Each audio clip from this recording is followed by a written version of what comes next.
La Mesa de Concertación para la Lucha contra la Pobreza presentó 4 propuestas para mejorar los proyectos de ley de equilibrio financiero y los presupuestos para el año fiscal 2012. Propuestas que fueron recibidas por Carolina Trivelli, ministra de Desarrollo e Inclusión Social, y Jorge Mecinas Montero, director de calidad del gasto del Ministerio de Economía y Finanzas. Las propuestas fueron presentadas en el marco del diálogo por la concertación, presupuesto público e inclusión social, los desafíos de la hora actual.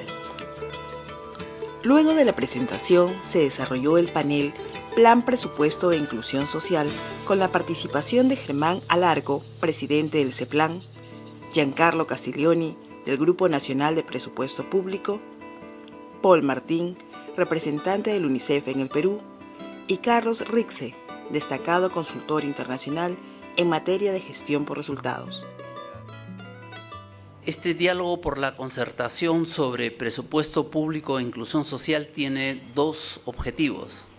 En primer lugar, queremos presentar las propuestas que la Mesa de Concertación para la Lucha contra la Pobreza ha entregado a la Comisión de Presupuesto del Congreso de la República para la mejora de los proyectos de ley de equilibrio financiero y presupuesto público para el año 2012.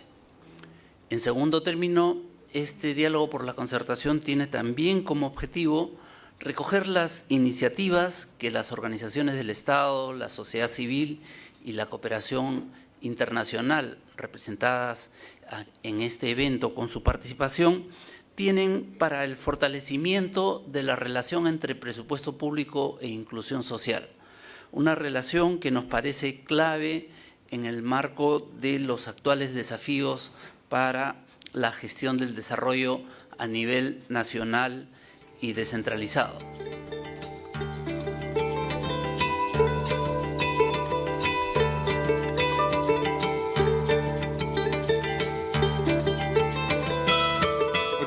El propósito de la presentación es compartir con ustedes un conjunto de propuestas, como nos ha recordado Félix, que se han construido de manera concertada entre Estado y sociedad civil.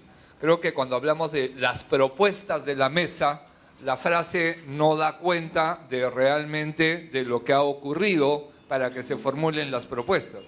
Porque la mesa es el espacio de encuentro entre actores del Estado y sociedad civil, y entonces estas propuestas expresan un punto de vista concertado entre los actores del Estado, en el caso de la Mesa Nacional, la Presidencia del Consejo de Ministros, los Ministerios de Salud, de Educación, de la Mujer, el MIDIS, que participó ya en las sesiones de trabajo de la mesa, que recogen diversos puntos de vista entonces y que nos permiten arribar a estas propuestas. Creo que lo que la gente quiere es resultados, quiere que esa brecha que hay entre sus condiciones concretas de vida y eso que está planteado como derechos, esa brecha se cierre.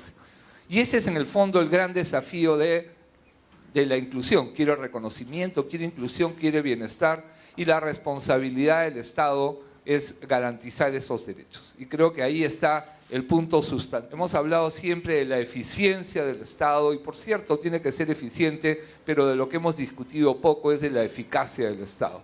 De ese Estado que es ineficaz porque es ausente, de ese Estado que es ineficaz porque no brinda los servicios en la calidad, en los estándares adecuados para la población. Y creo que ahí está parte de las demandas sustantivas de un Estado que tenga presencia efectiva en el territorio. En ese proceso aprendimos que era muy importante tener una evaluación y un seguimiento del gasto social y los programas sociales. Fue uno de los primeros trabajos que se hizo en el marco de la mesa. Oye, ¿qué hay de gasto social en el país? ¿Quién lo hace? ¿Cuánta plata? Pero en ese mismo proceso caminábamos a una visión diferente. Caminábamos de una manera de entender la pobreza igual a, ¿no? Lucha contra la pobreza igual a programas sociales, a entender la pobreza en su multidimensionalidad y en su multicausalidad. Y por tanto a construir una visión de desarrollo, ¿no?, que fuera integral. Y una conciencia de que enfrentar los problemas de pobreza en el país requería un esfuerzo concertado. ¿Cómo se traduce el plan en presupuesto? Y ese es un problema que a veces no discutimos y no tematizamos. ¿Cómo es que eso que quiero hacer con el plan se convierte en presupuesto? Pero cómo eso a su vez se vincula con el rol de las instituciones que tienen mandatos específicos, legales, que les son propios. Fíjense, y entonces entramos en una tensión entre tres miradas. El de los diseñadores institucionales, el legislador, ¿no es cierto? Créese el ministerio tal, con tales atribuciones y competencias. Encárguese, ¿no? Créense los gobiernos regionales con tales funciones y competencias. Los gobiernos locales, una mirada del diseñador de instituciones. Otra mirada, el del planificador. Hay que mejorar la calidad de vida, hay que resolver el problema de la mortalidad materna. Y otra mirada, el del presupuestólogo. ¿Cómo traducimos los derechos, ¿no?, los planes, las políticas en presupuesto? Y ese es un desafío clave. Hay que encontrar, ¿no?, una manera de traducir. Eso en la jerga presupuestal son los clasificadores. Y la pregunta entonces es cómo los clasificadores nos ayudan, ¿no es cierto?, a reflejar de un lado lo que son las funciones y competencias de cada institución pública con aquello que son los derechos de la gente que hay que garantizar, son los mandatos, ¿no es cierto?, con los recursos y con la lógica de la intervención. ¿Qué pasos tengo que seguir yo, ¿no?, cualquiera sea mi tarea, mi función, para garantizar que Juanito, que acaba de nacer, ¿no?, esta mañana con su 11-11-11, ¿no es cierto?, sea de verdad suertudo y no sea desnutrido? Y entonces ahí entramos a la atención práctica de la gestión. Esa atención pasa por el presupuesto. Y a veces lo que nos pasa es que estamos en una torre de Babel.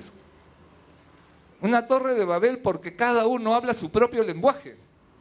Y no tenemos un lenguaje común que nos permita articular la acción de los tres niveles de gobierno, en cada nivel de gobierno de todas las instituciones que están, y que la asignación de recursos, que muestre el esfuerzo que va a hacer cada institución, se pueda coordinar.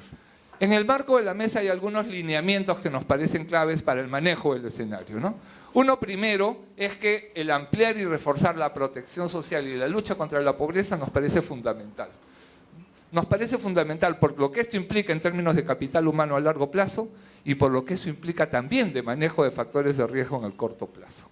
Nos parece clave en esa perspectiva todo el tema de la eficacia de la acción del Estado. Y entonces el tema de la gestión por resultados es medular. No se trata de gastar la plata por gastarla.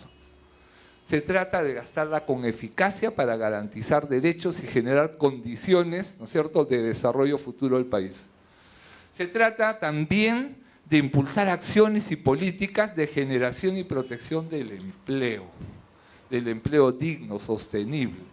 Ese texto, ¿no?, es redacción conjunta del CGTP y Confiep. No me va a permitir mentir Pedro Gamio, que se esconde ahí, ¿no es cierto?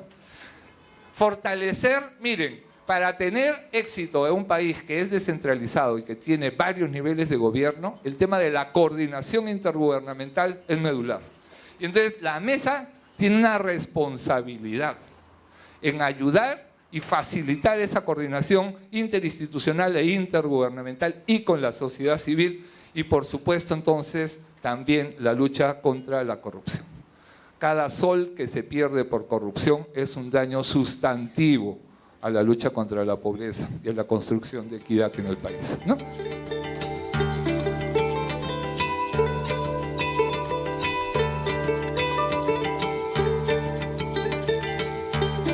Quiero partir señalando la coyuntura en la que se abre el pliego presupuestal del Ministerio.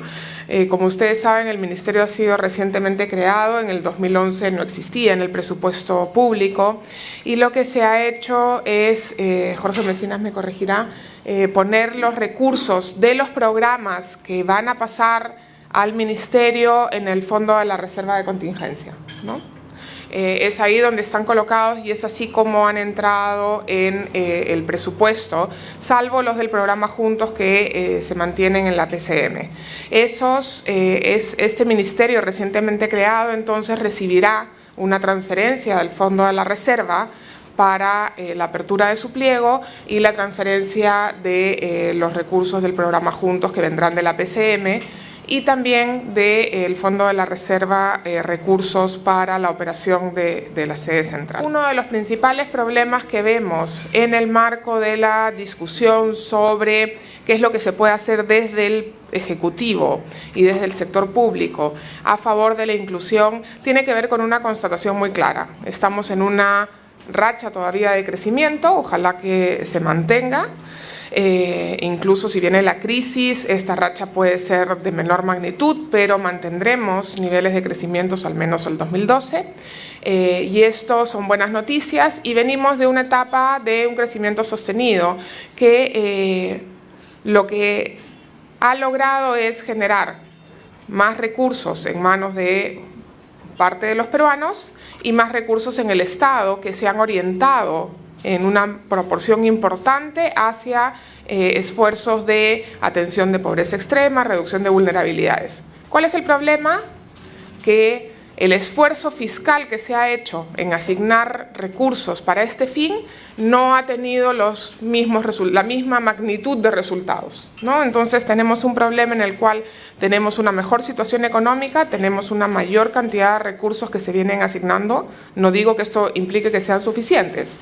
Quiero decir que hay un esfuerzo desde el fisco de asignar recursos crecientes a temas de lucha contra la pobreza, protección social, reducción de vulnerabilidades, pero el resultado no es de la magnitud que se espera.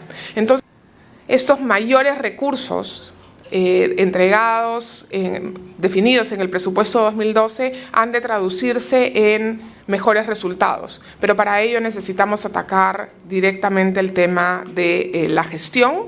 Número uno, gastar mejor, proveer un mejor servicio para los ciudadanos, pero también ser más estratégicos.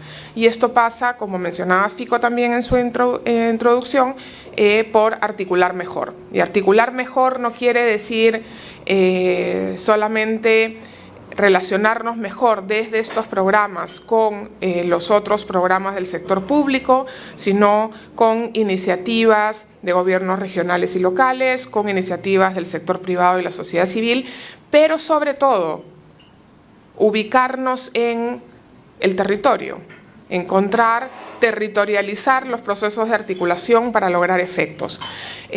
Hoy día, en el proceso de recibir los programas, que es un proceso y todavía no sucede, una de las primeras constataciones que vemos es que los programas que va a recibir este ministerio, que son Juntos, PRONA, FONCODES, Guaguaguasis, más Pensión 65, más la creación de Cuna Más, son programas individuales, ¿no? Cada uno hace lo que tiene que hacer y no conversa con el programa del lado. Entonces, el primer desafío es hacerlos conversar dentro del ministerio, articular su intervención, no solamente en términos temáticos,